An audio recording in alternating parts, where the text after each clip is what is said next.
دا راټولیدنه د خوست مرکزی زندان کې د الکوثر فکري او فرهنګي ټولنې لخوا ترتیب شوی. په دې پروګرام کې د بندیانو د اصلاح او ذهني فشار کمولو لپاره ځانګړي تعلیمي او اصلاحي ویناوې، ورزشي نندارې او تنزیه شعارونه وړاندې شول.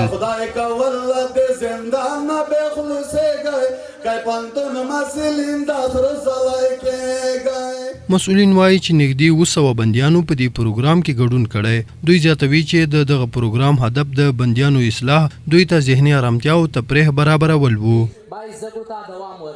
ډېر خوندور او ډېر منظم وو په دغه خاطر چې د بندیانو ته روحیه ورکوي چې دغه ځای نه دوی وځي، لکه کوم ماشومان چې راغلي د سکولونو، کوم ملګري چې راغلی وو، ګونګیان ملګري چې راغلی وو، نو دوی د نه دا ډېر دا شی اخذ کولی شي چې انشاءالله د ځای نه وځي، دوی د باندې خپل کورنیو دپاره د حلال روزي د نفقه پیدا کولو په خاطر ښه کوشش وکړي چې کوم کارونه باندې چې دوی راغلی دي، کوم منکراتو چې دوی راغلی دي، دوی بیا تکرار نه کړي.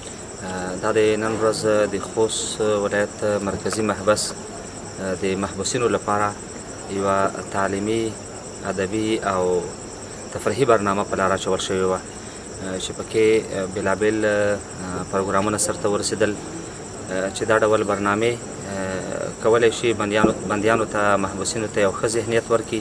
د همدې بندخونې بندیانو بیا دا ډول پروګرامونه د ذهني سکون او فکري بدلون لپاره غوره لارې وبللې او د ورته نورو اصلاحي پروګرامونو د دوام غوښتنه یې وکړه.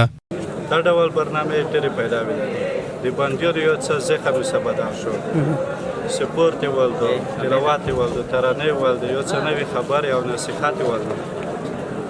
مو په فکر دی ذهن مکمل بدل شو.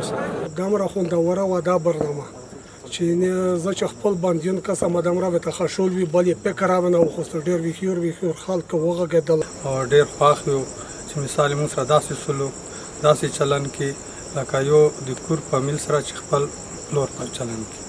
او دغه برنامې موږ خوښې دي، باید چې تاسې هر وخت موږ ته پوره روشئ، موږ ذهني فکر به بدل شي. د مسؤلینو د معلوماتو له مخې د خوست په مرکزي زندان کې دا مهال شاوخوا 900 بندیان ساتل کیږي چې له جملې 28 ښځینه او 43 ماشومان دي. احسان الله باور، امید رادیو، خوست.